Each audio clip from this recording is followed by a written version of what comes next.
Imagine you are sitting in an ordinary room, a dim lamp casting yellow light across the ceiling, and the person across from you just said something that made you stop. Not because what they said was particularly clever, but because they understood.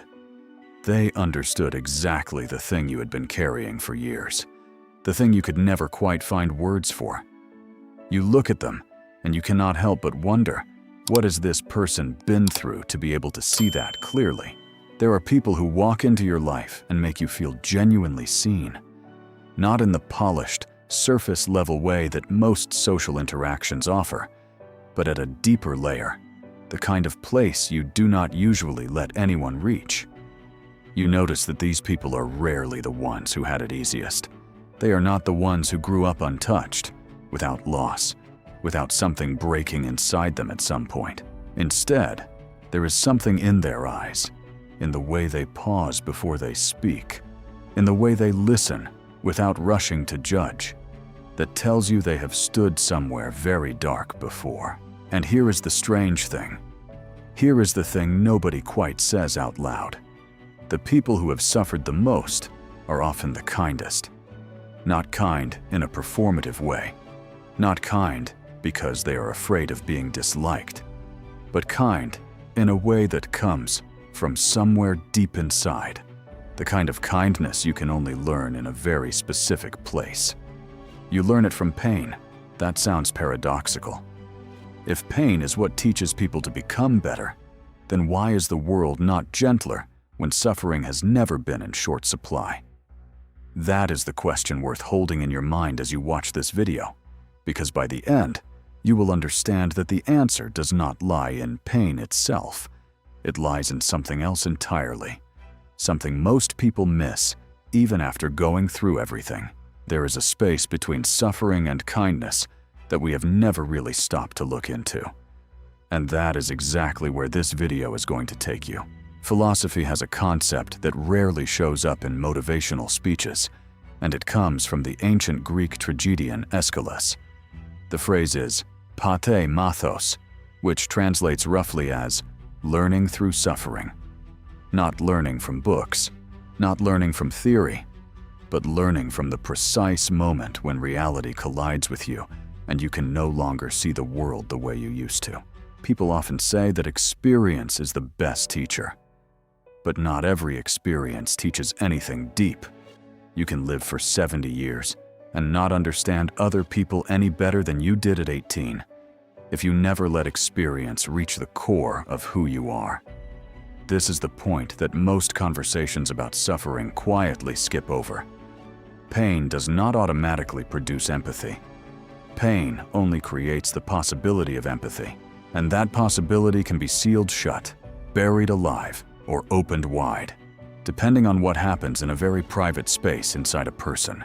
Carl Jung once wrote that there is no coming to consciousness without pain, but he also understood that pain guarantees nothing.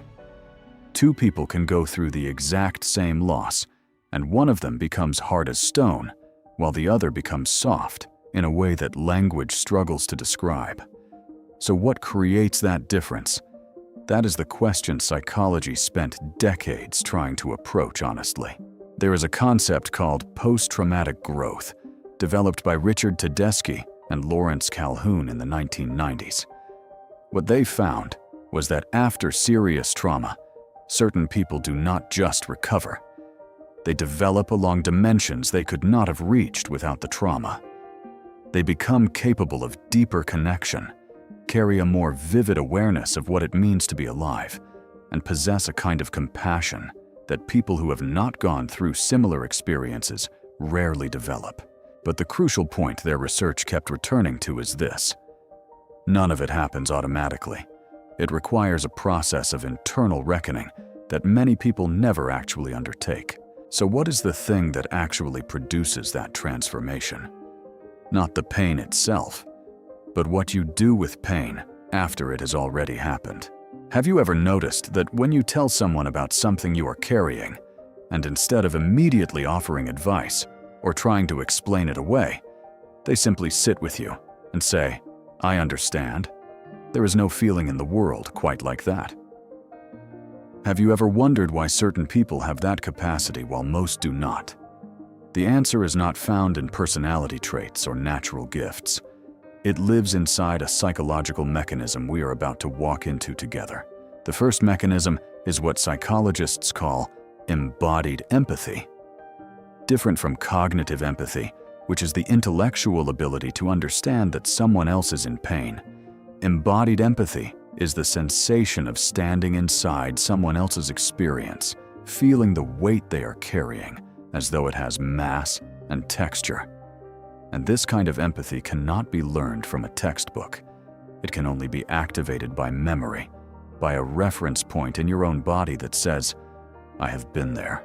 People who have suffered carry a library of those reference points. When they look at you, they are not analyzing, they are remembering. And that act of remembering becomes a kind of presence that you can feel even when nothing is being said. This is the first micro-insight. Real empathy does not come from intelligence. It comes from wounds that have healed. The second mechanism connects to what Nietzsche described through the image of a person who has gone to the edge of the abyss and returned. When you have stood at the bottom, when you have known the sensation of having nowhere further to fall, you lose something that most people do not even realize they are carrying: the illusion that everything can be controlled. And losing that illusion, paradoxically, frees you from judgment. People who have never truly failed tend to judge easily, not because they are bad people, but because they have never experienced what it feels like to be on the receiving end of that judgment. People who have failed, lost, been misunderstood, they know. And that knowing does not require language. It lives in the way they look at you when you confess the thing you are most ashamed of. What does this mean for you? It means that genuine humility, not performed humility, but the quiet, natural kind that stops placing itself above others, does not come from effort. It comes from being taught by life itself that none of us stand on ground more solid than anyone else. The second micro-insight: a person who has walked through the abyss no longer needs to stand above anyone. But here is where things become more complicated. And here is what most videos on this subject do not have the courage to touch. Not everyone who has suffered becomes kind. We established that at the beginning. So where is the breaking point? Why does the same fire forge certain people and reduce others to ash? Think about fire and water. The same flame can be used to cook a meal or burn a house down. The fire does not determine the outcome. The one holding it does. Suffering operates by the same logic. The question is never, how much did you endure? The question is always, what did you do with it in the darkest moment, when no one was watching? This is where psychology and philosophy meet at a very specific intersection. Viktor Frankl, who survived the concentration camp at Auschwitz, wrote that between stimulus and response, there is always a gap. And inside that gap lives our freedom and our power. The people who transform suffering into kindness do not do so because they have iron willpower. They do it because at some point, inside that gap, they made a choice that even they may not have recognized as a choice. They decided not to let pain take away their capacity to feel. Can you remember a time when you were hurt and you stood at a fork in the road? One path led to closing off. The other led to keeping your heart open, even knowing that openness made you vulnerable again. Which path did you choose? And how much has that single choice shaped who you have become since? Have you ever noticed that the kindest person you know is often also the most easily hurt? Have you ever wondered why softness and strength seem to live inside the same person? Why the ones who have experienced the most tend to judge the least? And why that quality, rather than being honored, is so often mistaken for weakness? This is the peak of everything this video is building toward. The kindness of people who have suffered is not a form of surrender. It is the most courageous choice a human being can make after learning that the world is not always a safe place. The third micro-insight: being kind after you have been broken is not naivety. It is conscious courage. After all of that, the real question is no longer, why do people who have suffered tend to be kind? The question becomes, if you are one of those people, what will you do with this understanding? The first principle is learning to acknowledge your pain without letting it define you. There is a subtle but essential difference between these two things that most people miss. Acknowledging pain means you do not pretend it never happened. Do not push it underground. Do not label it weakness and march past it. It means you sit with it, look it directly in the face and say, I see you. But not letting pain define you means refusing to build your identity around the wound.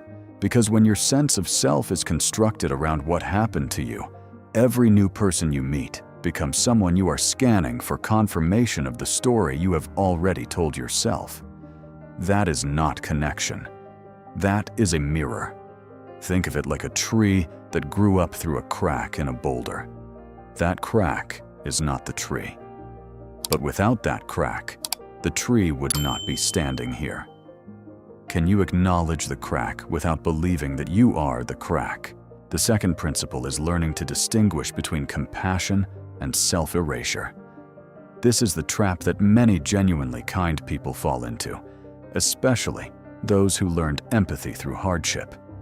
They empathize so deeply that they forget themselves entirely. They give until there is nothing left. They stay because they remember what it feels like to need someone, and they refuse to let another person feel abandoned. But Marcus Aurelius, who governed an empire while privately carrying considerable suffering of his own, understood that you cannot serve from an empty vessel. Sustainable kindness does not come from sacrificing yourself completely. It comes from understanding that you can only give what you actually have. The question to sit with here is honest. Are you giving from a place of genuine fullness, or are you giving from a fear of being left behind? The third principle is using your pain as a bridge rather than a wall. When you have lived through something heavy, there are two ways to carry it forward. You can carry it as a wall, a layer of protection so thick that no one can come close enough to reach you. Or you can carry it as a bridge, a point of contact between yourself and another person, where without needing to explain anything you convey, I have stood where you are standing. A bridge does not mean you open everything to everyone. It means you choose not to use your story as a barrier. You use it to connect. And if something in what you are hearing right now is landing somewhere real, I want to invite you to share that in the comments. Because this channel was built from exactly those moments. When someone pauses and says, I have never heard this put quite this way before. The fourth principle is understanding that kindness is not passivity. There is a widespread misreading of kind people as people without limits, people who will accept anything rather than risk causing discomfort. But genuine kindness, the kind forged by people who have learned firsthand that life does not handle anyone gently, tends to come alongside a very calm clarity about what they can and cannot accept. Not because they are cold, but because they understand that saying yes to everything is not an act of kindness. Sometimes saying no is the most loving thing you can do for the other person and for yourself. And that understanding can only arrive after you have learned that your worth is not measured by whether others are satisfied with you. Now, with all of that laid down, there is one thing remaining. One thing that no psychology textbook can teach through theory alone. The final paradox of all of this is not that pain teaches kindness. The real paradox is this: the people who have suffered the most, the people who learned kindness from the very bottom of pain, are often the ones who receive the least kindness in return.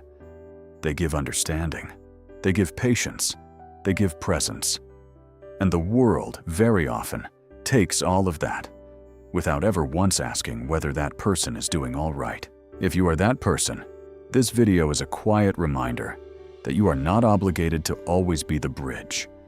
Sometimes, you are also allowed to be the one who needs a bridge. And if you know someone like that, perhaps what you can do tonight does not require a grand gesture. Just stop and ask them. Not the reflexive social version of, "Are you okay?" but the real version. Look them in the eyes and ask it like you actually want to know. Because the person who has learned to see through others clearly, sometimes they need someone to see clearly through them as well. Pain does not make people good. Pain creates the possibility. And inside the space between suffering and choice, the person you actually are gets shaped, not by what happened to you, but by what you decided to hold on to after everything. Kindness is the proof that you walked through fire and did not let the fire take your heart with it. That is the most courageous thing in the world.